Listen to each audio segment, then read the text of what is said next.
to you, please. Thank you, Mr. Chair. And for the record, I am not a doctor, nor do I play one on TV. I have a couple questions and topics I'd like to raise with Ms. Estenos regarding the National Park System.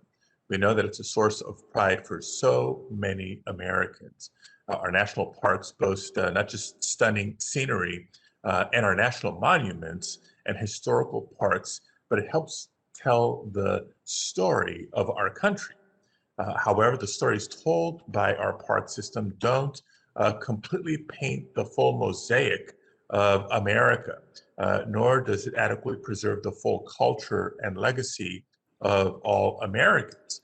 We have a lot of work to do to diversify our national parks and monuments. Too few sites focus on the experience of Black, Asian, and Native Americans, or teach us about our Latino heritage.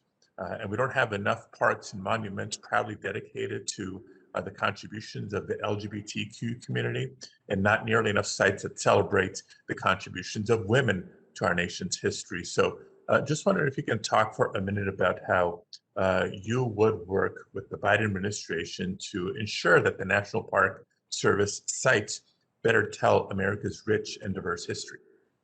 Thank you so much, Senator, for that question. This is an incredibly important priority for the administration and for the secretary. The National Park Service in many ways is our government's sort of preeminent experts on the power of place and how important places can be in our effort to tell story.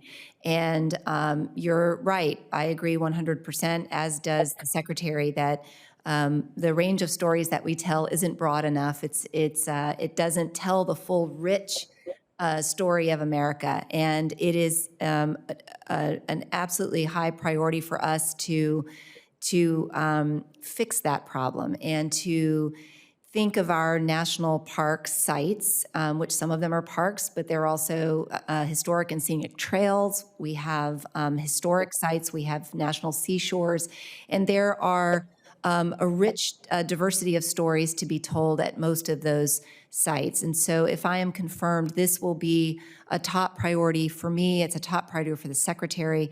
And this includes telling the rich story of our indigenous communities and revitalizing our commitment to telling the stories of tribal nations and involving them in weaving those stories and sharing them with visitors to our national park sites. So I very much appreciate the question. Thank you. Well, I look forward to working with you in the administration on that in the years ahead. Next question, and it's on a topic that was raised earlier about access to outdoor spaces, but I want to dig a little bit deeper. As you know, too many children, especially in communities of color, grow up without real access to outdoor spaces. Nationwide, 3/4 of people of color live in nature-deprived communities. Los Angeles County, not just my home state, but my home county, is one of the most densely populated regions in the country, yet it has one of the lowest rates of park access. Its 3.3 acres of park space per 1,000 residents is just half as much as the median in other high-density areas. And the COVID pandemic has shown us how important access to the outdoors is, and that our local parks can bring just as many mental and physical and educational benefits to the residents as a national park. So I want to thank you for your work in helping to rescind President Trump's Secretarial Order 3388 and reinstating funding for the Outdoor Recreation Legacy Partnership Program, which helps fund parks in park-poor urban communities. And I would encourage the administration to go big and include a robust funding request for this program in the next fiscal year budget. So again, I know it was brought up earlier in the hearing, but if you want to speak for a few more minutes on how you would approach the work to ensure more urban communities in particular can access quality green spaces. Thank you, Senator. Again, this is a part of the similar issue, but the equal access to nature and providing, just the year that we've been through as a nation is perfect evidence of how important it is for folks to have access to outdoor spaces.